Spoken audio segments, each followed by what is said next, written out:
$1 million bond for the suspect in the shooting of the manager of Lachey's bar. Good afternoon, I'm Alexis Rogers, in for Lisa.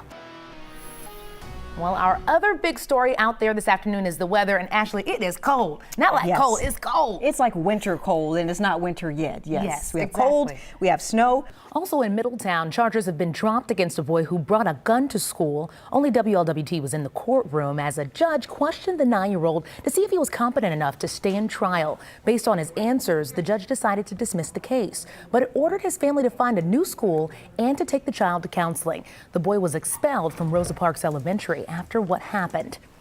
Ohio Supreme Court Justice William O'Neill says he will step down from the bench in order to throw his hat into the ring for governor. You may recall O'Neill came under fire last month after comments he made on Facebook and recent sexual harassment allegations.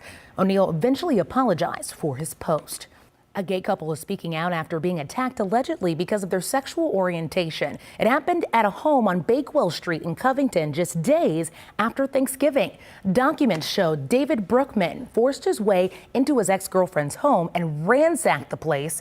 The couple came over to console her, and then Brookman returned with another man. Brookman is accused of violently punching both men in the face while screaming gay slurs. Blurred photos showed their broken eye sockets, their noses and cheekbones also were fractured. Surgery is needed to repair the damage. Brookman is being held on a $25,000 bond. He's facing several charges, including assault, burglary, and violation of a protection order.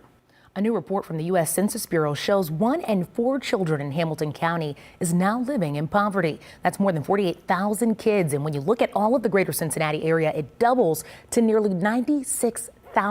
Experts told us that the problem is complex, stemming in part from low wages, lack of affordable housing, and many other factors. Well, happening now, wildfires in Southern California continuing to grow. Plus, days after that nasty Monday night game, one Steelers linebacker still recovering the surgery he's now underwent, and an update on his condition. You're watching Cincinnati's WLWT.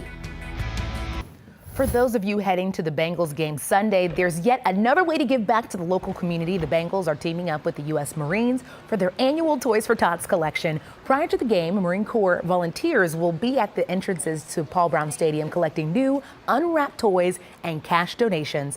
The gifts will go to kids in need here in the greater Cincinnati area. Gates open at 11:30. More than 54,000 children in 8 local counties will benefit from these donations, so definitely a great cause.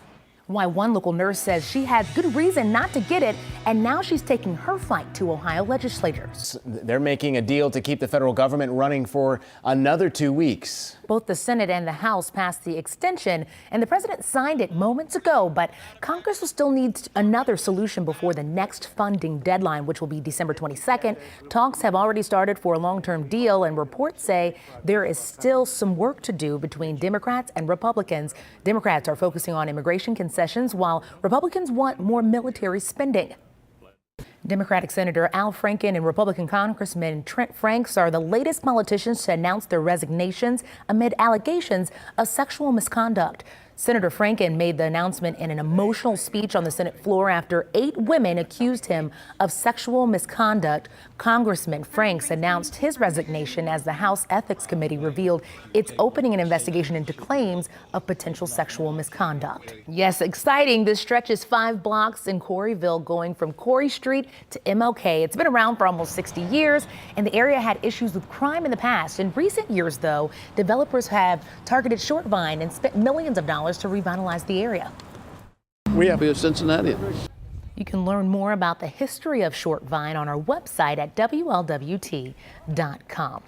Now, I know that it's going to be really cold out there in case you want to hit up Short Vine, but I think you might need a coat, maybe some snow boots. Ashley, what's going on? All of it. The coat. The Westchester Fire Department is retiring one of its trucks. Heavy Rescue 71 has been with the department for more than 30 years, and township officials have decided it will not be replaced because it would cost taxpayers $800,000. Instead, resources have been shifted and response plans have been reworked with their 2 engines.